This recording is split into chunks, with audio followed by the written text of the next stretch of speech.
is Tia Amirah Mahati from English Literature Department, Faculty of Cultural Sciences. Now, I want to explain about branch of applied linguistics. First is psycholinguistics.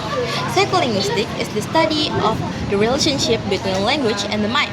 This field investigates how language is acquired, processed in the brain when speaking or comprehending speech, and how language is stored and used. Essentially, the focus is on the cognitive process underlying human language ability. For example, in daily life, language acquisition in children. A 2-year-old child starts combining two words into simple sentences like want drink or mommy word. Psycholinguistics observes and explains the sequence of mental process the child goes through to be able to use these synthetic rules. Then, novel.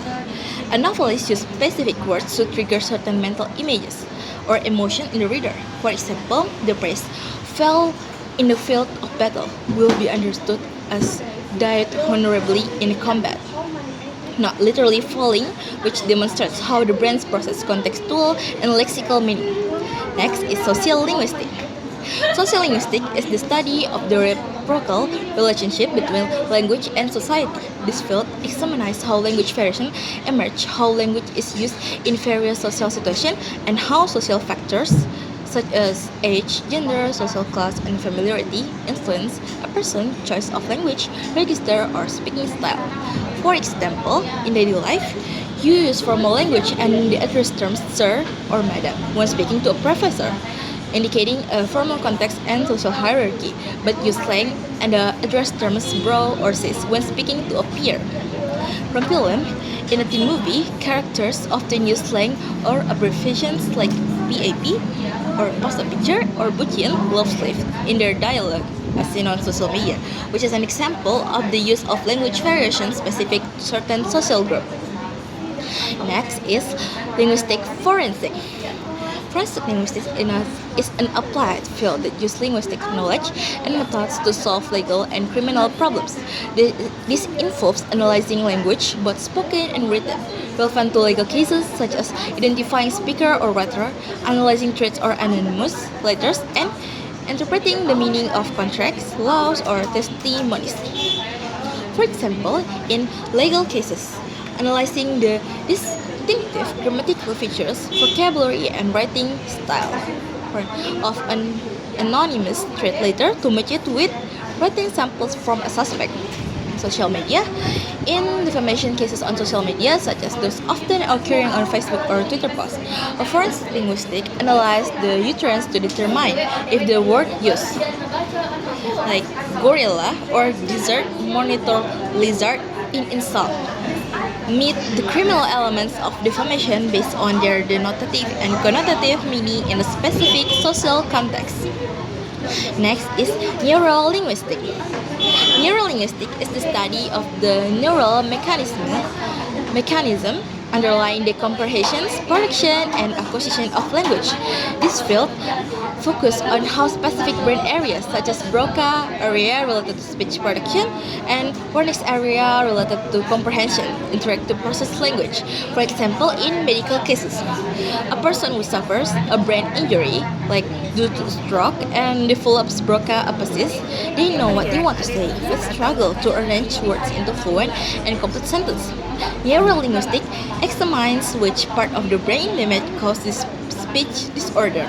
And from a film, character in a film experience had trauma and suddenly has difficulty understanding other speech.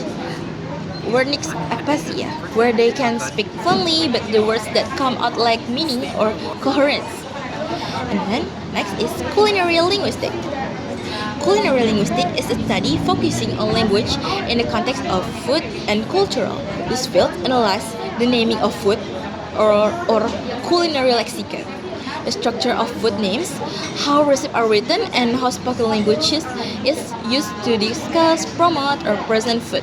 For example, like food naming, analyzing the name of a traditional food like sego krau or crow rice from Gresik, where the food krau shredded reflects to how the meat is served, or the name of foreign food like churros, which is supposedly named because its shapes resemble the horns of churros from Spain. And then is restaurant menus. The use of overly descriptive language on a fine dining restaurant menu. For example, artisan toast with organic mountain honey glaze to differentiate it from regular honey toast shows the use of language to create perceived value and image. Next is translation. In linguistic context, translation is the study of the process of transferring meaning from text in the source language (SL) to an equivalent text in the target language or TL, while considering linguistic aspects such as grammar, lexicon, and style, and non-linguistic aspects such as culture and context, both of languages. For example, in a novel, translated novel, a translator of a fictional novel must decide on the equivalent for an idiom like "my mouth gets wetter" that sounds more natural in Indonesia, which is menggugah selera or bikin ngiler, depending on the target audience, instead of literal translation. And the last is educational linguistics. Educational linguistics, or applied linguistics in education, is a field that applies linguistic theories and findings to solve problems in language teaching, whether it's the first or mother language, second language, or foreign language, and other educational aspects related to language. This includes curriculum design, selection of teaching materials, analysis of student language errors, and development of language skills. For example, teaching in schools. Language teachers use linguistic principles like understanding synthetic structure when correcting student essays. They don't judge right or wrong, but also explain the linguistic rules, such as the use of affixes or passive sentence structure that underline the errors. So that's all from me. Hopefully, this presentation provides new insight and sparks your interest to continue exploring how language works and how it shapes our reality. Thank you for attention.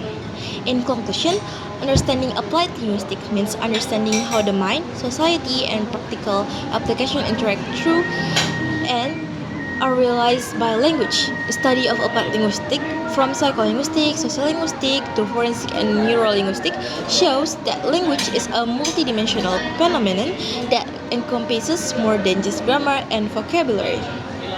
Thank you.